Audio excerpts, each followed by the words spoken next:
Hello all, welcome to Kittu blogs. Today recipe bajji అండి, మిరపకాయ బజ్జీ లేదు అంటే ఉల్లిపాయ బజ్జీ, మీ ఇష్టం ఏదైనా అనుకోండి. మేమైతే ఉల్లిపాయ బజ్జీ అంటాము. సో వేడివేడిగా ఈవినింగ్ టైంలో స్నాక్స్ చేసుకుంటే చాలా బాగుంటుంది. బయట బండ్ల మీద పెట్టే బజ్జీలు తినడం కంటే ఇంట్లో చేసుకోవడం చాలా ఉత్తమం. అది కూడా హెల్త్కి కూడా చాలా మంచిది. సో పిల్లలు కూడా ఇష్టంతో తింటారు. ఇలా ఉల్లిపాయతో గార్నిష్ చేసుకొని ఒక 2 డ్రాప్స్ నిమ్మకాయ రసం పిండుకొని తర్వాత చేసుకోవాలో చూసేద్దాము. Please like, share, subscribe. మిరపకాయ బజ్జీకి కావాల్సిన ఇంగ్రీడియంట్స్: శనగపిండి కొంచెం, బియ్యం పిండి ఒక 2 టేబుల్ స్పూన్లు, కొంచెం ధనియాల పొడి, వాము ఒక టేబుల్ స్పూను, సాల్ట్ కొంచెం, వంట సోడా కొంచెం, మిరపకాయలు, ఆనియన్స్. ఇప్పుడు ఎలా తయారు చేయాలో చూసేద్దాం.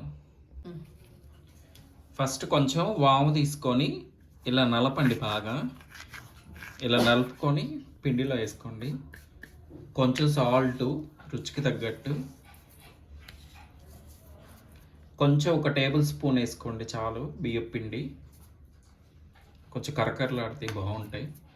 కొంచెం వంట సోడా ఒక చిటికెడ వేసుకోండి చాలు. ఇవన్నీ బాగా కలుపుకోండి. ఇవన్నీ బాగా కలుపుకోవాలి. ఫస్ట్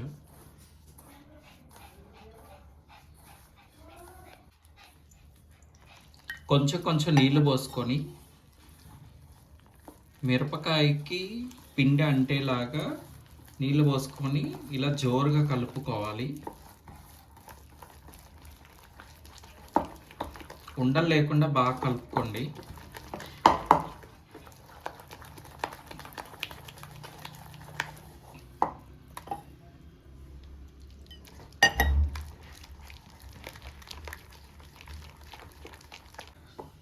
ఈ కన్సిస్టెన్సీ వచ్చేలాగా కలుపుకోవాలి బాగా.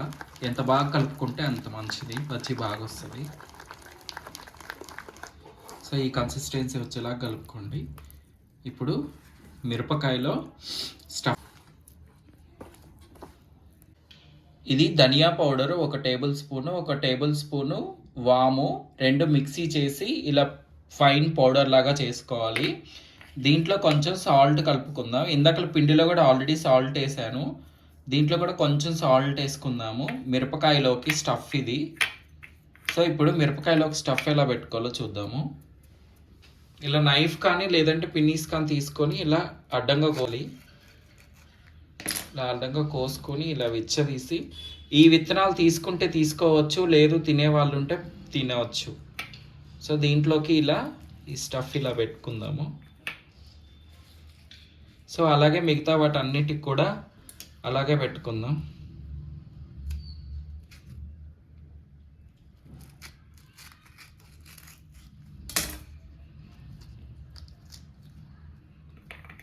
మేమైతే కారం తినేవాళ్ళం కాబట్టి మేము లోపల విత్తనాలు ఏమీ తీయట్లేదు. ఒకవేళ కారం తినని వాళ్ళైతే లోపల విత్తనాలు తీసేసుకోవచ్చు. ఇలా లోపల బాగా ఇలా అద్దండి. సో అలాగే మిగతా వాటన్నిటికి కూడా అలాగే పెట్టేసుకుందాం. ఇలా మొత్తం స్టఫ్ చేసి పెట్టుకున్నాము మిర్చి అంతా. సో ఇందాక కలిపి పెట్టుకున్నాం కదా పిండి. సో తర్వాత ఒక టిప్ చెప్తాను ఇప్పుడు. ఎప్పుడైనా కడాయిలో మనం ఎప్పుడైనా గారెలు చేసుకునేటప్పుడు కానీ లేదంటే ఇలా కడాయి నిండా ఆయిల్ పోసుకొని ఏదైనా చేసుకునేటప్పుడు ఇలా గొట్టాలు కానీ వడియాలు కానీ వేపి ఒక డబ్బాకు పోసుకోండి. పిల్లలు చాలా ఇష్టంగా తింటారు. మనకు కూడా మళ్ళీ దీన్ని సపరేట్ కోసం నూనె పోయాల్సిన అవసరం లేదు. సో ఇలా వేయించుకొని ఒక డబ్బాకు పోసి పెట్టుకోండి. ఎప్పుడు కావాలంటే అప్పుడు తినొచ్చు. దీంట్లో కారం ఉప్పు కలిపి కూడా పెట్టుకోవచ్చు, నిలవ ఉంటాయి, బాగుంటాయి.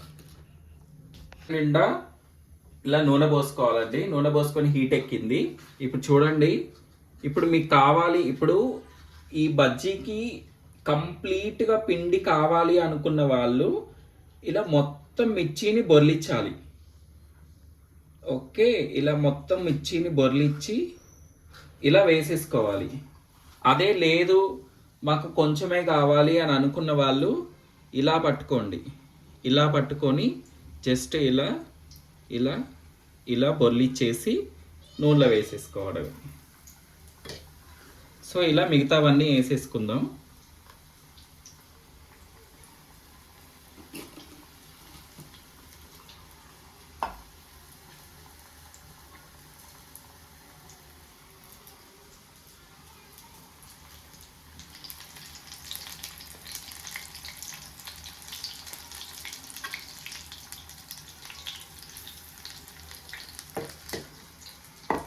ఇలా వేసుకున్న తర్వాత అప్పుడే కదపొద్దు, జస్ట్ ఒక 2 మినిట్స్ ఆగిన తర్వాత కదుపుకుందాము.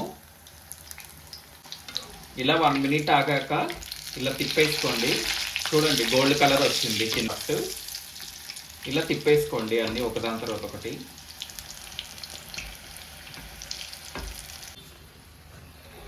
సో ఒక 2 మినిట్స్ ఆగాక ఇలా గోల్డ్ కలర్లోకి వస్తే తీసేసుకోవడం ఇంకా. సరే ఇప్పుడు మిగతావన్నీ కూడా అలాగే వేసేసుకుందాం.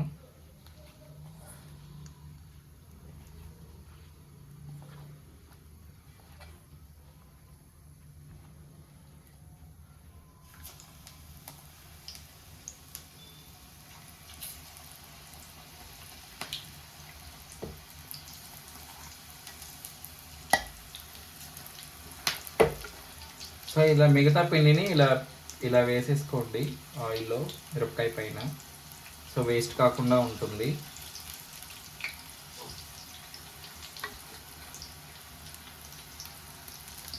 మధ్యలోకి ఇలా కోయండి. ఇలా మధ్యలో కోసుకొని దీంట్లోకి ఆనియన్స్ పెట్టుకుందాం. ఇలా ఆనియన్స్ పెట్టుకుంటే చాలా బాగుంటుంది టేస్ట్. బయట స్ట్రీట్ బండ్ల మీద దొరుకుతాయి కదా, సేమ్ ఆ టేస్ట్ వస్తుంది. సో ఇప్పుడు ఇలా పెట్టుకున్న తర్వాత దీంట్లో మనం వేయించుకున్న పల్లీలైనా పెట్టుకోవచ్చు, కొత్తిమీర అన్నీ గార్నిష్ చాలా బాగుంటాయి. సో ఇలా ఒక 2 డ్రాప్స్ ఇలా నిమ్మకాయ పిండుకోండి, చాలా బాగుంటుంది.